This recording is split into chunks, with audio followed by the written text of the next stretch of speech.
Coderri. A small group of people with shared interests or tastes, especially one that is exclusive of other people. A coterie of friends and advisors.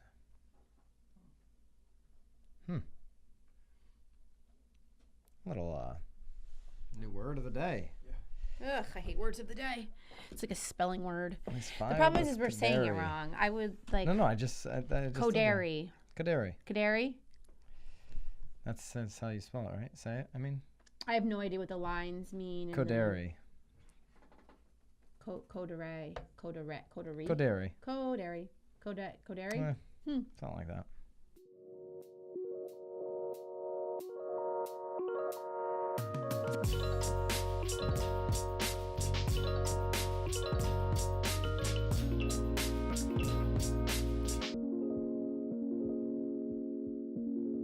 This is Byron Lazine and Nicole White, and you are tuned in to episode 42 of The Real Word. My apologies to everybody. Oh, well, I should be apologizing. Who was looking for the show last week, and there wasn't a new show. No show. We had to take a week off. That's okay, though. We were overwhelmed. Wow. No? No, that's stupid. I was away. I'm sorry. I'm out there saving babies. You didn't save any. Anything. All right, but we're back. I'm sure people didn't even realize school's back. There's like days off of school. My kids have Wednesday off this week. Like, I don't think that people That's a racket. The whole thing's a racket. But all right, but we're back. We've got here. some really interesting topics. Maybe it was good we took a week off because now we've got some. What I think is really juicy. There stuff really to wasn't talk that about. much content last week, so blame it on the content. We saved you. Blame it on Inman News, all right? Oh, or Realtor Mag. Our main topic today is real estate's newest disruptors, the PayPal Mafia. And this article is an Inman article. We'll link it up as always from Teak Wiggin. They're talking about a group of hard-charging investor entrepreneurs who have built some of the world's most iconic tech companies. And these guys not necessarily coming together. Sometimes they have, sometimes they haven't. And you can read the whole article. Mm-hmm. But in essence, I think that have launched this multi-pronged assault on the real estate industry. And really, they're talking about three companies. Yep. One of them we've talked about a lot, which is Open Door. And I'm assuming that they've named themselves the PayPal Mafia. It's actually not a company. It's more because I think that they all were part of PayPal, which is why they're the PayPal Mafia. They all had some type of tie. Right, to and then PayPal. Depending on where they all sort of took their money and did, because we're not going to go through all the players here, but they I love the name. They had. I want to be a mafia. This is the group that built the Mafia? online payments giant PayPal. Wait a minute. I'm going to interrupt you for a minute. Yeah. Did it say low battery on your phone? Yeah, I have 20% though, which is probably 18% more than you 55. have. Well, 55. it's still on yellow. So yes, PayPal in 1998, which was bought out in 2002 by eBay. And then these guys went on to LinkedIn, YouTube, Tesla, Yammer, LinkedIn, Yelp, Facebook, Yammer, and that could mean they invested money into these companies. It sounds like they invested. A whole bunch of different things, right? Anyway. So the three real estate companies that they've got their hands in are Open Door, Roofstock, and Bungalow.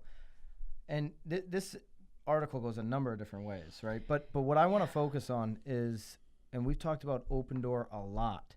It's our next topic, too. And it's going to tie in nicely to our next topic. I don't, and I'm going to keep saying it, I don't believe the industry as a whole, agents as a whole, are taking this seriously. I talk to really successful brokers, people running really successful brokerage companies, like old school cats, and they're like, we've seen this before. This is just, there's a little bit of VC money happening. Yeah, I think but you we're did a not whole worried. podcast on that, too. Yeah, but we're just not worried about it. Like, okay, it's going to smack you in the face. Like, these dudes ripped up. I just said that some of the companies here, YouTube, Facebook, Yelp, PayPal, they ripped up PayPal. Look what they did to how you share money and spend money, right? Like PayPal and now like Venmo, like nobody ever has to like worry about hitting back their friend like some cash. Well, who carries cash, really? I mean, I don't ever carry cash. There are local small businesses that don't even take credit card or cash. Oh, now. when I get my hair done, I can tip my hairdresser through Venmo only. Yeah. Yeah. I love it. It's completely changed the game. And what it's really done, I think, is it has people accustomed to looking at money as a digit and not a physical thing that you need to carry around and touch. Like, it's just a digit, which means blockchain is going to be like a really big deal someday. Yeah. Right? Because if you can just focus as money as a digit, I hate when I get change right now. I'm like, oh my gosh. Like actual change? Like pennies and quarters? When I have cash on me and I pay for something in cash, and then I get the change back, I'm frustrated at myself. It's my own fault. Why didn't I just use a credit card there? Why didn't I just use Apple Pay? Now I don't have to walk around with this change in my pocket. Nobody wants change. It's dirty. It's dirty. It's hard for me to keep track of. I've got to put it somewhere till I can cash it in. Where's it going to go? It's going to end up in a bank and become a digit anyways. I mean, gosh. And now you got to put it in a machine, and it's got to get rolled. But here's what I'm saying. Like, we get romantic about cash, right? Like, cash will go away. Right. I believe it'll go away. Okay. What do you think? Not in our lifetime. Oh, 100% in our lifetime, You think? Yeah, I do. Huh. I really do. I definitely believe change, like quarters, nickels, dimes, pennies, is going to go away in our lifetime. You'll probably have some form of paper cash, but there's really not going to be a need for it. No, I don't think there's going to be a need for it. And when you think about it like that, like take the money example. When you think about cash going away, and when you think about the real estate industry, and people are like, well, that'll never change. Like, everything changes. Yeah. People use far less cash. Yeah, I mean, dude, the Mafia's on it. The Mafia's on it. PayPal Mafia's all over this. We're not going to spend a lot of time on this. Hit that link, especially if you're an Inman subscriber. I think it's a good one. Interesting. And read about this. The punchline is there is so much money coming into the industry, including into the company for Racket number one, Opendoor. Well, but I think if anything, though, because they're using the word disruptors. We've been talking about disruptors a lot.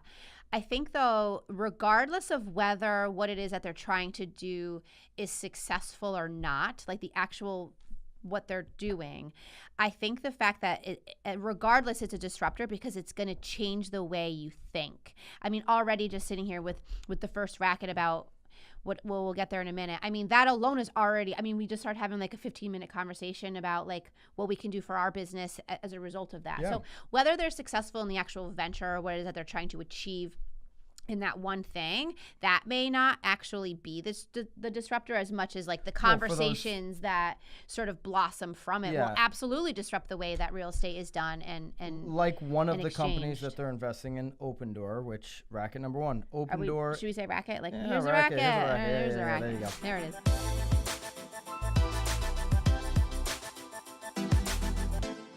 Opendoor is buying a discount brokerage. The well-funded, a lot of the funding coming from this PayPal Mafia, San Francisco startup is acquiring open listings for an undisclosed sum, giving it more real estate agents and a new tech platform. So that to me is super interesting because Opendoor up to this point has been their foundation has been based on the fact that there are no real estate agents. They own these companies and they did have some salaried people working on the buy side only. Yeah. Interesting. Okay. Yeah. So maybe I just misunderstood them, but I feel like the basis of their company was just sort of coming and going and gaining access for anybody. Oh, you can gain access for any consumer. Yeah. But now that they're buying this company, Open Listings, it sounds like they're now employing how many employees? 50 real estate employees. Is that right?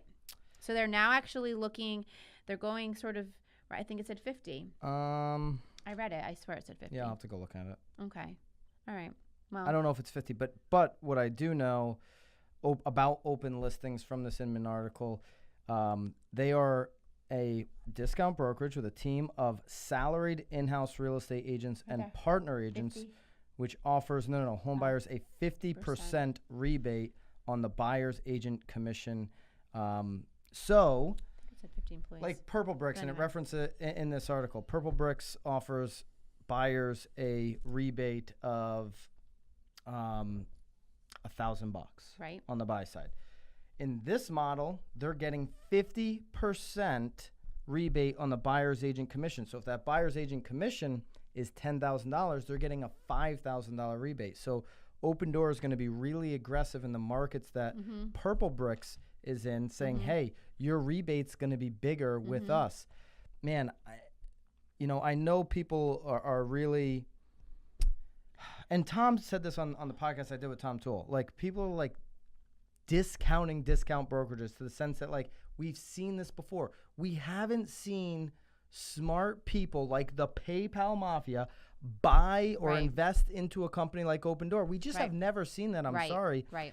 And when you have that type of marketing and somebody pushing that much money into a company like Open Door, that rebate becomes a little bit more well known. That rebate becomes a little bit more in your face, and people that are frustrated with the real estate process say, screw it. I mean, there are a number of consumers out there that just think real estate agents don't even do anything as it is. Well, and I think, unfortunately, in some markets, because real estate is moving so quickly, and it's like, it doesn't even have to be on the market very long, realtors maybe aren't really doing a tremendous amount in the consumer or in the seller's mind, right? Because they're like, hey, I could have just put it on the market and sold it in one day, you know? But anyway. So, and it talks about how they're going to employ some of these people. I want to talk about that really, really quick before we move on to the next racket. I do believe, and I've been saying this for a long time, that because of consumers' frustrations, there's going to be an obvious place for more of these companies to employ quote-unquote real estate agents as opposed to just hiring salaried people to run amok, run their own deal.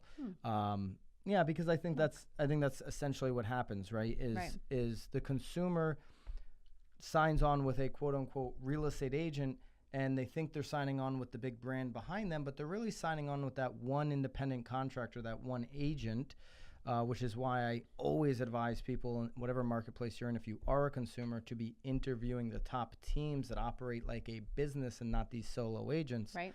Because the solo agent, here's the truth, right? They got into real estate maybe because they wanted to crush it, but maybe, and this is the most common response that you get, well, I really like the flexibility of the real estate industry. Right. So do you want your agent running around, dropping off dry cleaning, picking up kids, picking up the cake on the way to a party, picking up cakes on the way to a party, like whatever it may be, like doing all of this stuff? Or do you want them working on your deal and actually answering your calls, texts, and emails? Because we all know it's way too many agents don't answer the goddamn phone. Period. End of story. They don't answer the phone literally.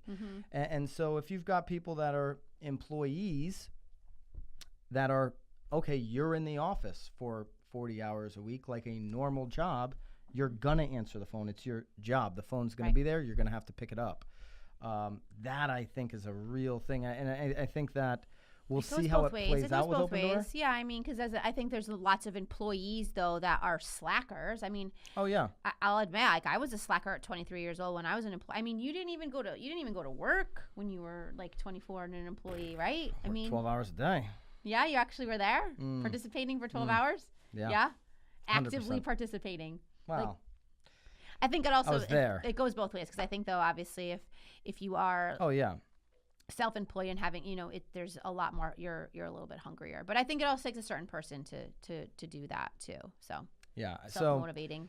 But anyway, very interesting. Another M&A in this industry. They're going to continue certainly over the next couple of years while the market's good and the money's there. Yeah, I'm keeping my eye on Open Door very, very closely, because we still have to get to a city where there's an Open Door. Yeah, and actually in this article, and we'll link it up, it talks about all the different cities that Open Door is in or getting into this year. And you know what? Before we bounce out of that, Eric Wu, the Open Door CEO, this is his words: consumers should be able to shop, discover, visit, sell, and close all with one trusted brand.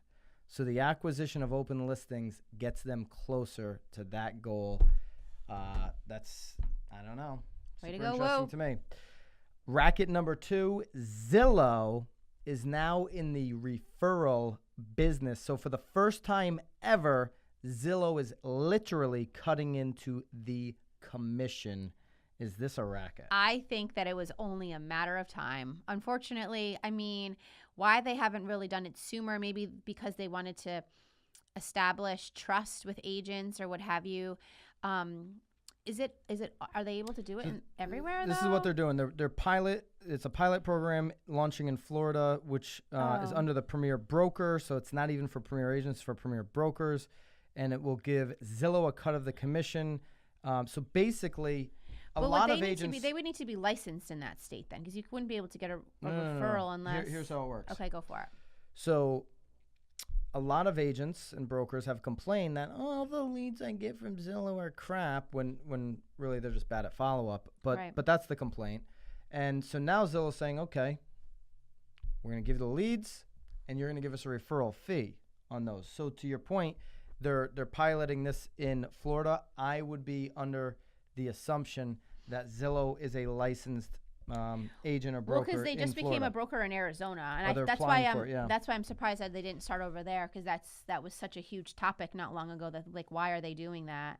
It all makes sense now, except I also I feel like paying already is the referral. So you're paying to get the lead and then having to pay a referral once you get the lead. You're only going to pay the referral in this pilot program. So the complaint has been we're paying for leads. Mm-hmm. Those leads are crap. Now they're saying, cool, we're going to give you these leads. They're probably going to still scrub them out. We're going to give you these scrub leads. And then when you close, you're going to give us a referral fee.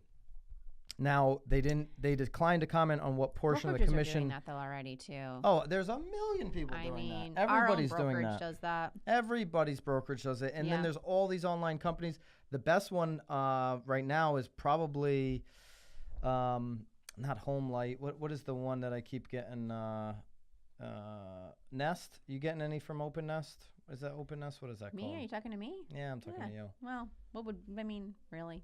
There's a million of them. If you're an agent, you know that there's a million of these referral sites sending you a lead. You accept it. If it closes, you're sending them 20, 30, 35, 40%, whatever that looks like. Zillow's just smart. They're saying, okay, you guys want to bitch about it. We see how big your commission is. Right. We'll just take some of that. Right. Why not? I mean, is it a racket? No, I don't really think it is. I really think it was only a matter of time that they started doing that, because why not? Really? Here's what Greg Short said. You brokers out there told us that it's sometimes disruptive to pay for advertising in advance, and you would advertise more if we could change the timing of the payments, meaning once we've received the money. I don't know. You probably would have saved money, and there's plenty of people crushing it on the model if you got better at follow-up, if you got better at picking up the phone 100% of the time, if you got better on your own systems. Well, the problem here in this situation, though, too, potentially, I'm assuming, is that these people that they're giving you as a lead are probably even that much closer to buying, where you're now losing all those people, because if they're scrubbing all those leads, those are just emails you're losing and contacts and like future business you're now losing by getting these like super scrubbed leads that are like ready to buy immediately. Like, where's the database growth? Like, dude, you just nailed it. I had a conversation with an agent last week. Yeah. And we were in this training actually for our brokerage, and they're like, hey, we're scrubbing these leads and giving them to you first. And he was like, and they just got acquired, right? So they were part of the acquisition. Yeah. He's like, I like it better the other way when I have all the leads, not less leads that are, the less leads that are scrubbed, ready to go, because now these other 80% of people I can put in my pipeline. I can follow up on a drip. I can do this. Something. Just get an email, get a name, get an address. Because again, if something is getting listed in that neighborhood and that person was sort of dabbling in it, I mean, they're just all good shit. Like, oh, no. But here's why it's happening, Nicole.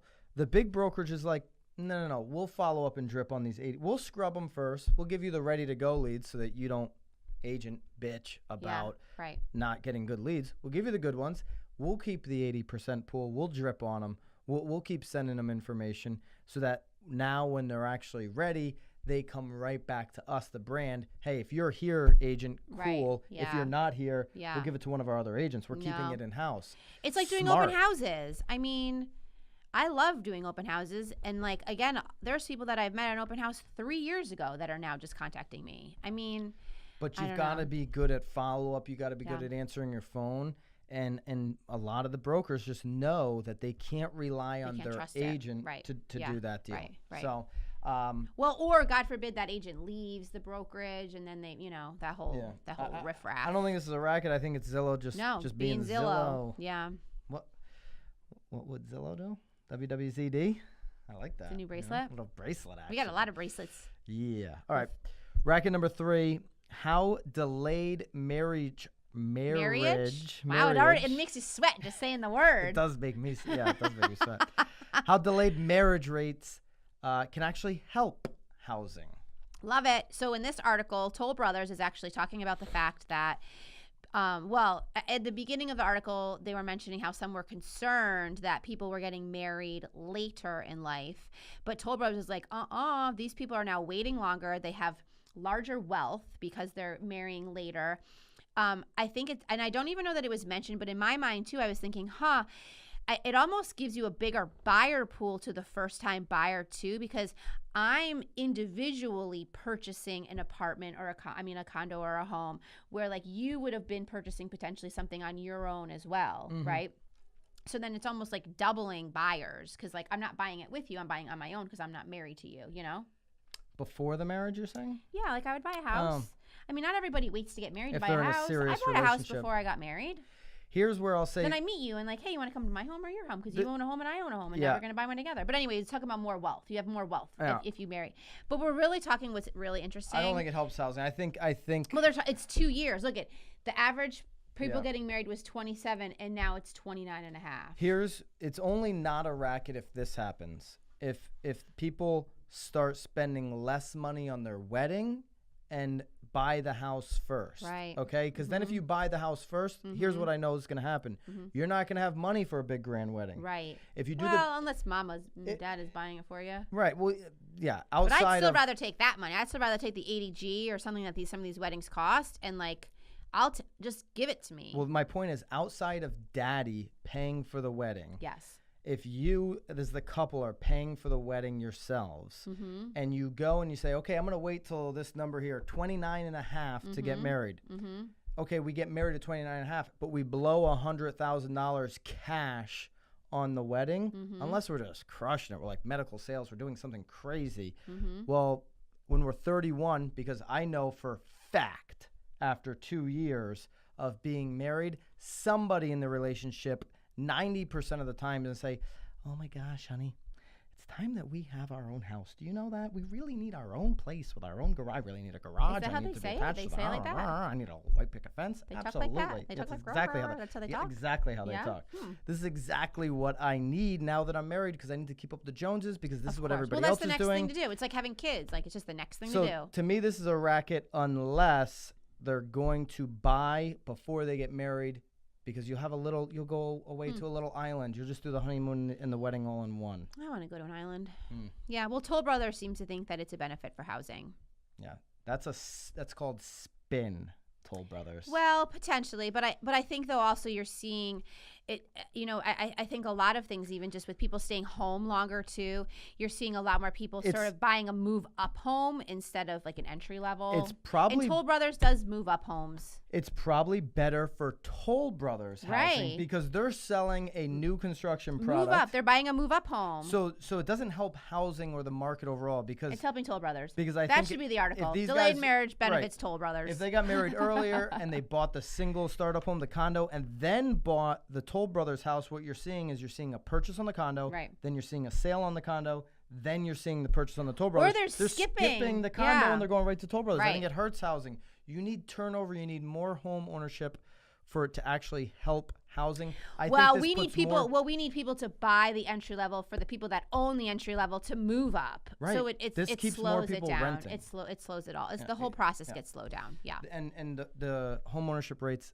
as interest rates were the lowest of all time, remember, actually went down. So less people are buying homes. That is not a racket. No, that's unfortunately not a racket. We want to let you guys know that you can send in any of your topics. If you got an interesting article, you can send that in, DM, put it in the comments. We'll look at those comments and then we'll talk about that. And also, if you haven't subscribed to this show yet, subscribe. You need to subscribe on the YouTube. Red button. Hit the red button. Yeah, hit the red button. I feel like my daughter has the script down. Like, subscribe. Like, what's the whole, Like or subscribe or dislike. I'm a fan of throwing out a dislike. I love dislikes. Yeah, throw out some dislikes, if you will. But not about me, about him. Yeah, well, he can't really. Whatever. All right. Yeah. We'll see you guys next week. Take care.